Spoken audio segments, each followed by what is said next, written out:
You're listening to the #1 podcast for nonprofit leaders, getting your nonprofit fully funded. This is the Fundraising Masterminds Podcast. I've used matching gifts of $250,000 to $400,000. It's more than just semantics. Sponsored by, is that different? Well, I'm not a big fan of underwriting or sponsorship. Okay. So when someone is sponsoring something, there is a control factor there. They launched into a big sales presentation. Right, absolutely. Right in the middle of the event. Whoa. All right, we're back for another episode of Fundraising Masterminds. We're super excited that you guys are with us. Thank you so much for tuning in. Jim, how are you feeling today? Oh, I'm great, Jason. Couldn't be better. Well, what do we have lined up for today's topic? We're going to talk about matching gifts and how to ignite your giving. Nice. And I'm excited. I love this topic of matching gifts. Been waiting to talk about this for quite a while. That's awesome. So before we get into the topic of matching gifts, if you wouldn't mind hitting that subscribe button if you're watching us on YouTube, and you can also find us on Spotify and Apple Podcasts. Subscribe because we're releasing weekly free content for everything nonprofits, right? Practical biblical solutions for all things nonprofits. Absolutely. So let's get into today's topic. Matching gifts, 5 ways to ignite your giving and multiply your impact. Absolutely. So Jim, before we get into all these 5 ways, why don't we define what a matching gift is? Absolutely, Jason. Well, matching gift can be defined as a single or multiple gifts that are used as a way to accelerate and provide hydraulics, for lack of a better term, to giving of others. Right. So typically we hear a match used, whether it be letters, whether it be at events, whether it be in direct mail. We're talking about a gift or multiple gifts that are given to accentuate or accelerate the giving of others. Usually a large gift. It is. That's like exactly right. 50,000, 100,000. Right. The larger the better. Typically, I've used for direct mail letters gifts, matching gifts of $250,000 to $400,000 in some cases. But I've also used it as small as $5,000 or $10,000. So I don't want people to be limited just because they think, well, I can't do a matching gift just because I can't raise $400,000. Well, you can do a lot with $5,000 or $10,000 if someone's willing to do that. Well, and sometimes it's several people. You might have 1, 5, 1, 10, 1, 15. That's right. 150. Right. And then you kind of put it into a pool. Yeah, exactly. In fact, one of the most frequent amounts that's used is $25,000. And I always say find 5 people who are willing to give $5,000 to the pool to make it a match of $25,000. Okay. So who are typically the types of people that are providing the matching gifts? Yeah, well, I typically call those lead gifts. Those individuals, or we're going to also talk about corporations who set aside money and are willing to use that as the leverage. So it doesn't have to be a person of wealth. It doesn't have to be someone who writes a check of $5,000 or $10,000 at one time. It could be over a quarter. It could be over 6 months, or it could be over a year that money is set aside to be used as leveraged giving. All right, so now that we have a basic understanding of what a matching gift is, why don't we talk about the 5 different ways that we can use matching gifts to ignite giving in our organization. So the first way is through fundraising campaigns. Right. Jason, fundraising campaigns are a tremendous way to use matches. In fact, I use it quite often when I've got a set goal that I want to reach. Say I want to raise $1 million, or I want to raise $500,000 for a particular program or project or effort or endeavor. For our organization, our Freshman First program at the start of a school year is extremely important. And so we want to provide a fund that our local teams can tap into, and they can use that for their Freshman First strategies when freshmen are coming in.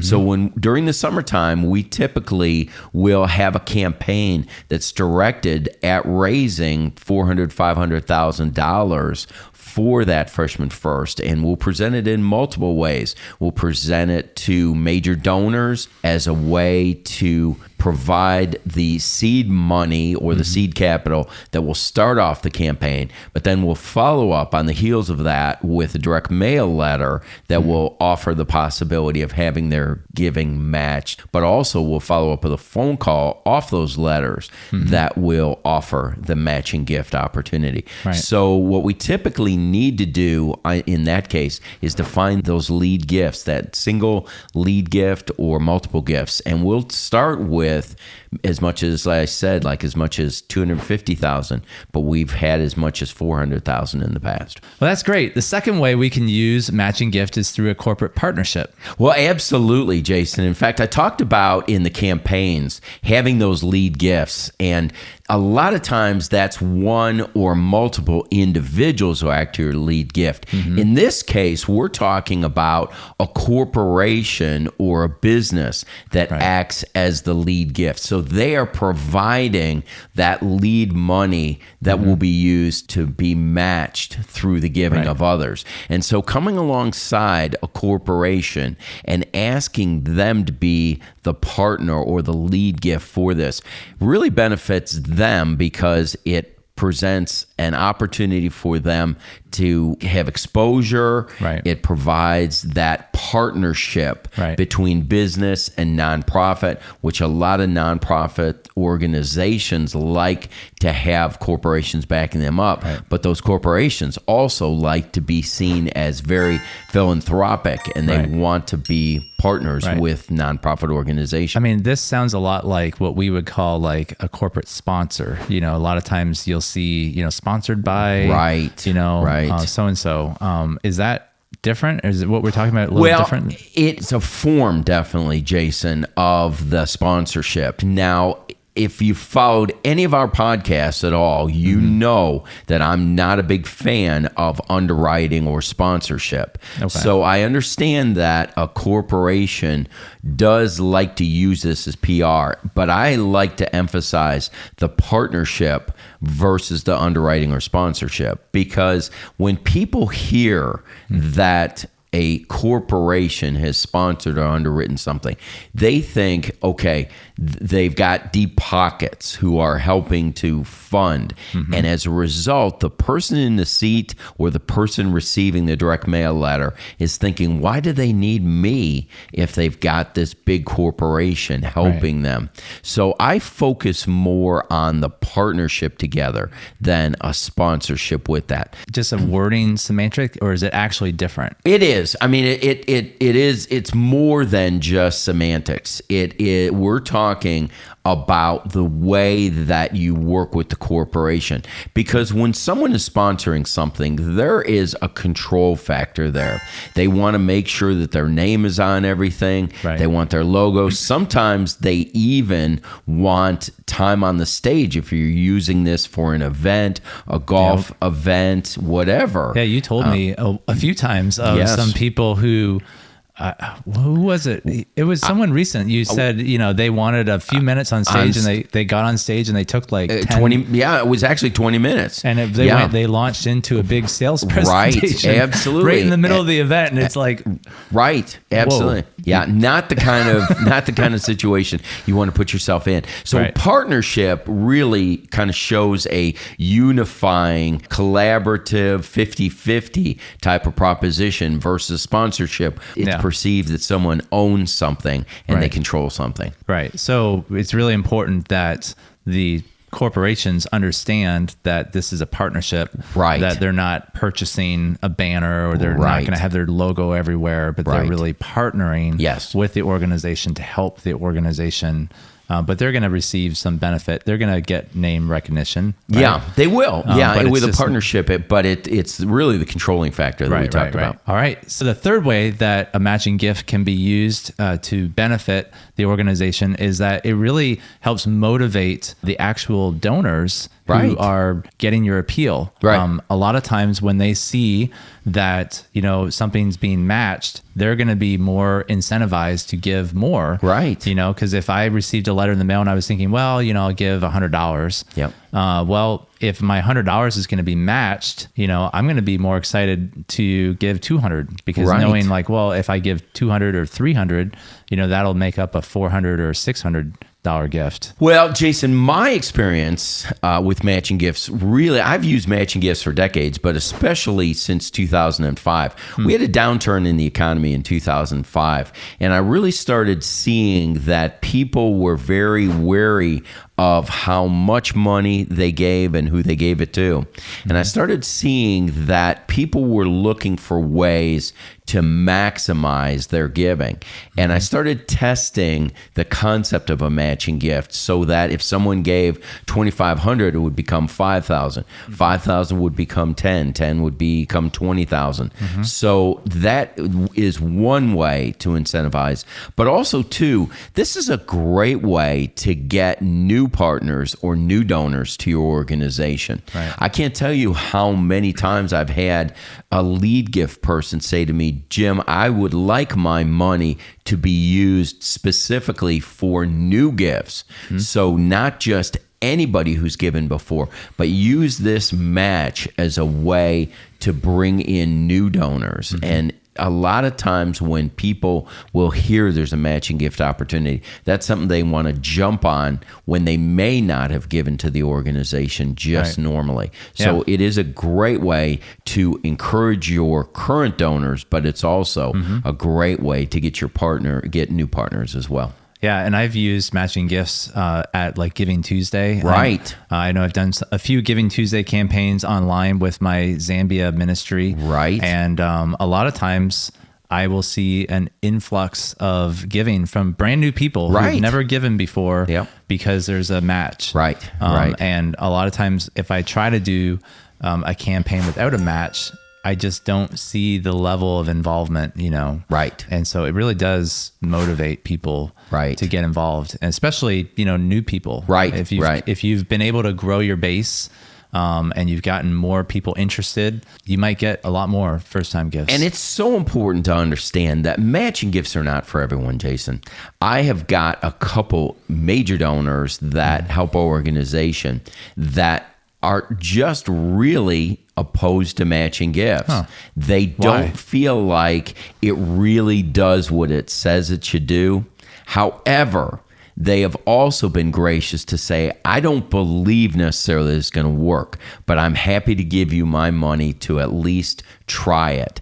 And as you mean like times, the actual donors? The lead gift. The lead gifts are I thought you were saying skeptical. There's people in the organization that are skeptical. Oh, yeah. No, I'm talking about our partners. Okay. And we need to understand that matching gift is a lot like direct mail. Not everyone likes direct mail. I can't tell you the last time I responded to a direct mail appeal, but I still use direct mail. We see from our organization anywhere between $4 and $5 million just in our branch of crew that direct mail brings in that much money. So I know it works.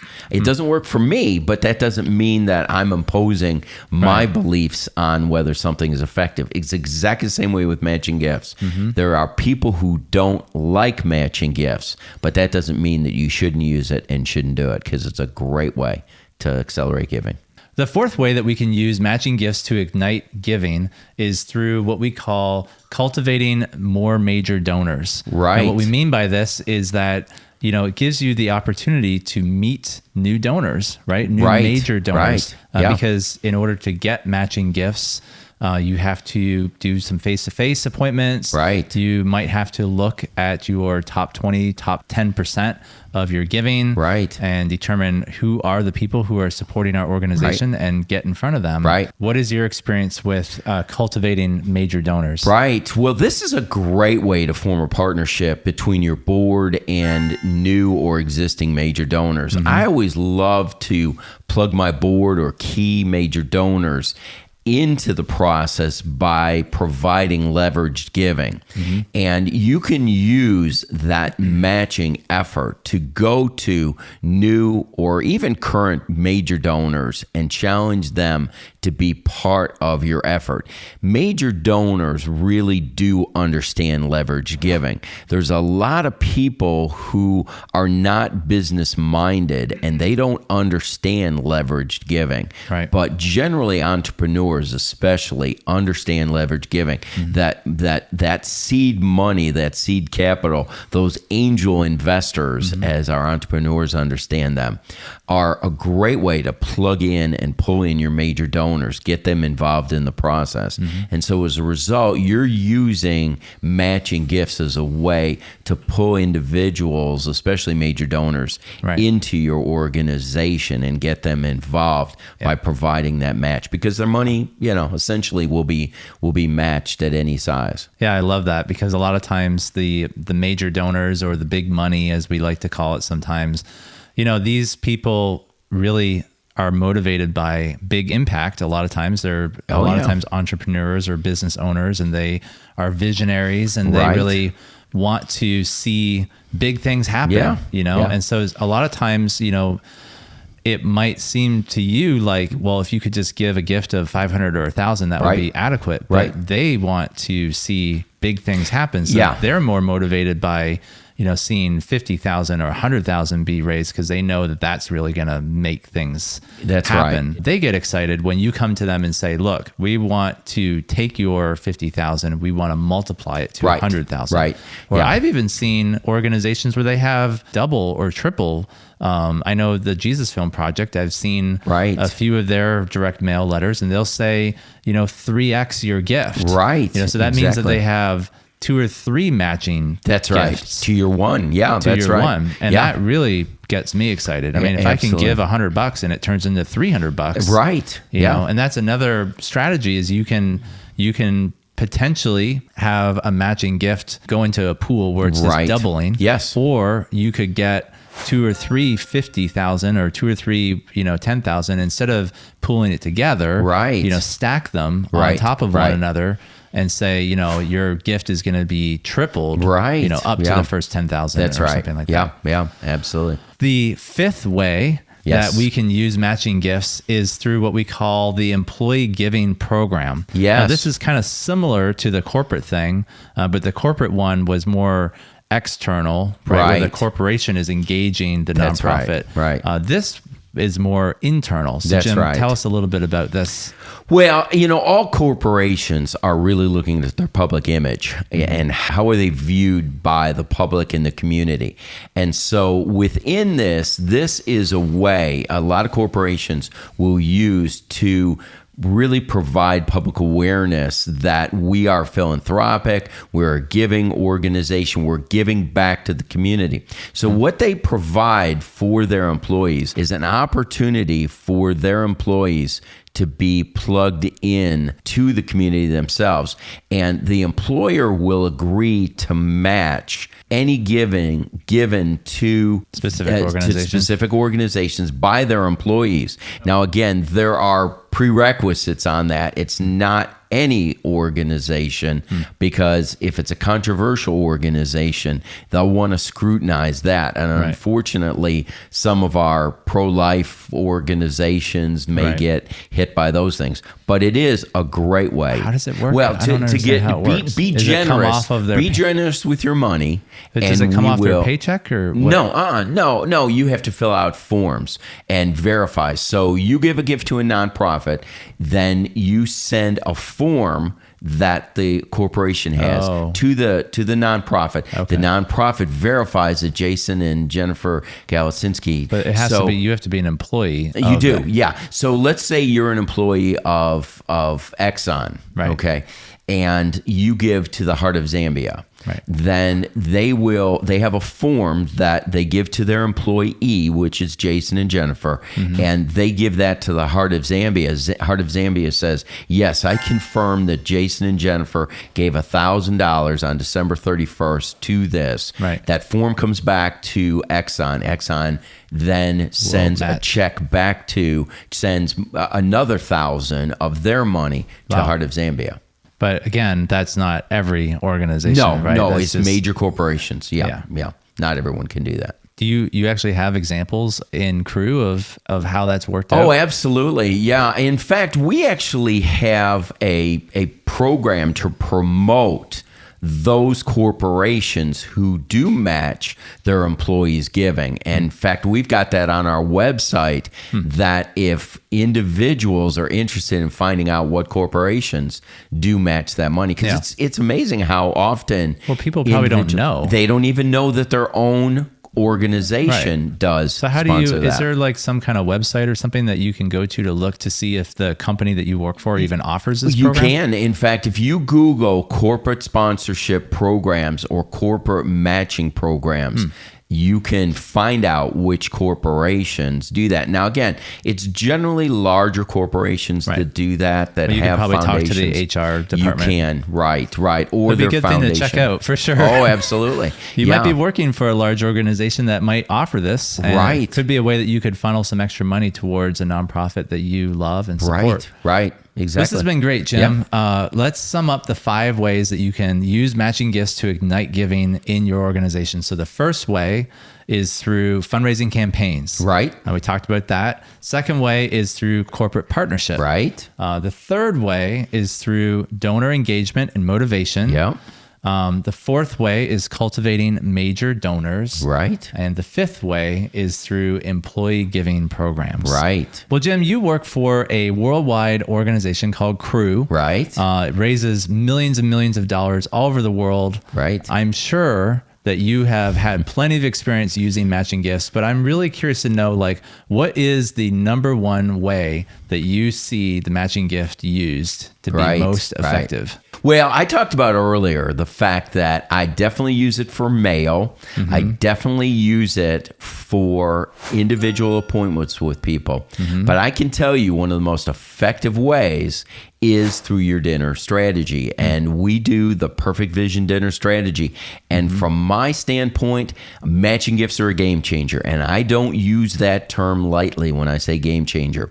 When I started using matching gifts with our dinner strategy, I started matching every gift that people gave. But I really saw that things changed when we offered a minimum for people to get to that level for their money to be matched. So it was nice when we matched a gift of $5, but what really made a difference was when we said every gift of $1,200 or more or $100 a month will be matched. That moved people to achieve that goal, to get up to that level. We as Americans are very competitive. And so as a result, we love a good challenge.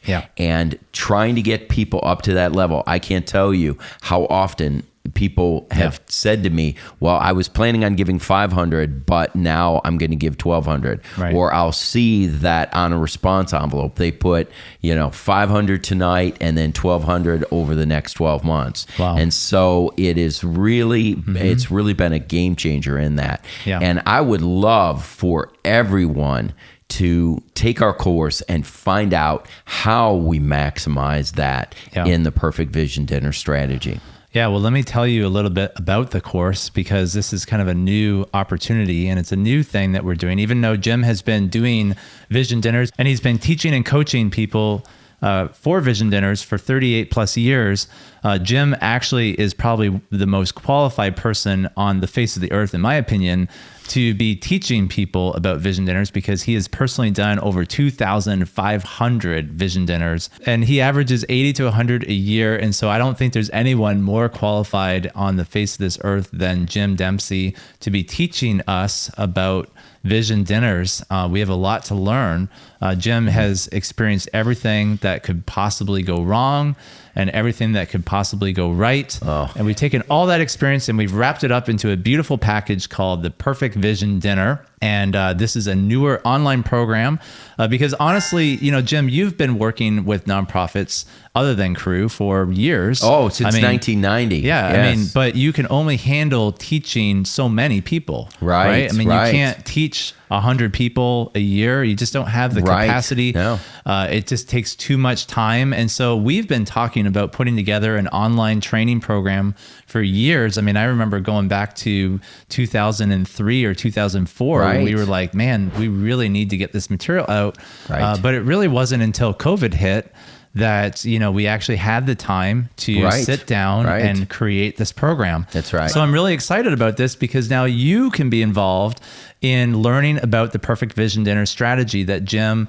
teaches at Campus Crusade for Christ. This strategy is being used by all the big name organizations. I know FCA uses it, CEF uses it, Young Life uses it, Campus Crusade uses it. And so if you don't know what the Perfect Vision Dinner strategy is, you really need to check it out. In fact, I'm going to put on the screen a QR code to a survey because I know a lot of organizations do dinners. They call them banquets or galas, or a lot of these organizations, they do an annual event. Some people call them dinners. Some people call them desserts, but it's an annual time where people get together, they have a meal, and they try to do some fundraising.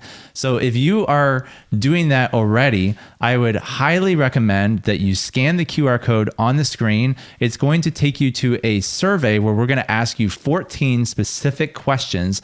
And through those questions, we're able to actually determine how well your event is going to do. Jason, who doesn't want to know how they measure up with other organizations? Right. Yeah. And especially if we could predict how well your dinner is going to be doing coming up this fall or coming up in the spring. I mean, wouldn't you like to know if you could raise 40% more money by just changing a couple things? I think you would want to know, right? And because we're talking about some big numbers. I mean, we're talking about organizations that switch to the Perfect Vision Dinner model. Right. They go from raising 80,000 to like 160,000. Right. Or they go from 100,000 to 200,000. Right. We're talking big numbers. Yeah. Because it's not like one little thing. Yep. Like we talked today about the matching gift. Yeah. And that is a big component. But the matching gift only actually affects about 10% of your total giving. Yeah. There's about 14 little things you can do that can affect 100% of your giving. Right. And those are the 14 things we ask you on the survey. Yeah. So fill out the survey according to what you actually do, not what you think you should do. But you can fill it out a couple times and see if you notice any different. But definitely check that out. If you want to learn more about the Perfect Vision Dinner strategy, we offer the program 2 times a year to only a limited amount of people. So we only typically offer to about 50 organizations at a time because Jim and I want to work with you directly. And we can't work with more than 50 organizations. It's just too time consuming. And we want organizations that are really serious about changing and about making a difference and taking their giving to the next level. Right. So you can check that out at fundraisingmasterminds.net. The course might be available and it might be open for enrollment, or you might see a page where it says join the waiting list. And if it says join the waiting list, definitely join the waiting list because you will be the first person that gets contacted when the enrollment opens, and you'll have the opportunity. We typically do like an early bird registration special. Mm-hmm. Yeah. And so you'll be the first one to know when it opens up next, and you'll be the first one to get the early bird special, which is a limited supply discount for those who are on the waiting list. Yeah. Jason, aren't we also very creative in our way of helping people fund this and provide financing, providing a way to be able to afford this course? Yeah, a lot of times when people check out the course, they look at the price and they get kind of hung up on that, and they're like, oh, I don't know if I can afford it. And I always say, I don't know if you can afford not to do this. Absolutely. Because you always have to look at when you have an opportunity to sign up for a course and learn how to grow your organization. There's definitely the cost involved in making that initial investment to learn how to grow, but then there's also the cost of not taking that investment and not learning to grow, which we don't typically tend to think of it as a cost to stay the same. But I mean, if you think about if keeping your event or keeping your dinner the same is going to cost you $50,000 a year or $100,000 a year, or it's going to cost you 30% less partners, and you look at that cost savings versus how much the actual course costs, it's not even like... Jason, I had an organization this year that raised $400,000 on their dinner. I mean, just out of the blocks. And I can tell you that they now, in hindsight, are not blinking an eye at the amount of money that they spent to have us train them on the perfect Right. vision It's dinner just strategy. a drop in the bucket. Compared to what they ended up raising, unbelievable. Again, I really believe that we can help you. And if anything that we're saying is resonating with you and you're like, I really need to check this out, take the survey first, find out how what you're currently doing compares to the Vision Dinner model. Then check out fundraisingmasterminds.net. Sign up for the waiting list if enrollment isn't open. If enrollment is open, jump on it because it's usually only open for about a month. So if you go there and it says enrollment open, definitely jump on it. Don't delay. Sometimes you have to get board approval and you have to, work some things, but it takes some time. But definitely reach out to us, and we'd love to help you take your organization to the next level. Well, Jim, it's been great talking about matching gifts. Yeah, hopefully our listeners have learned some things, and it's been great. Thank you so much for all your wisdom and insight on this topic. Oh, I love it. My pleasure. If you are interested in learning more, we have a lot of podcast episodes available to you on Spotify, on Apple Music, and also on YouTube. We're actually filming these podcast episodes. You can listen on the go in the car. I know a lot of people listen to this on their way to work. Yeah. But you can also watch us on YouTube and you can share that with your friends and family. We would encourage you that if this episode blessed you in some way, write it in the comments. Let us know. Oh, yeah. I can't tell you how many people will watch an episode and just move on. And I know we're all really busy. I'm guilty of it too. But if there's something in this episode that really spoke to you, or if you'd just like to encourage us to keep going, definitely let us know in the comments. It really helps encourage us and motivate us to keep making new episodes for you. Well, thanks again for tuning in, and we look forward to seeing you next time. Take care.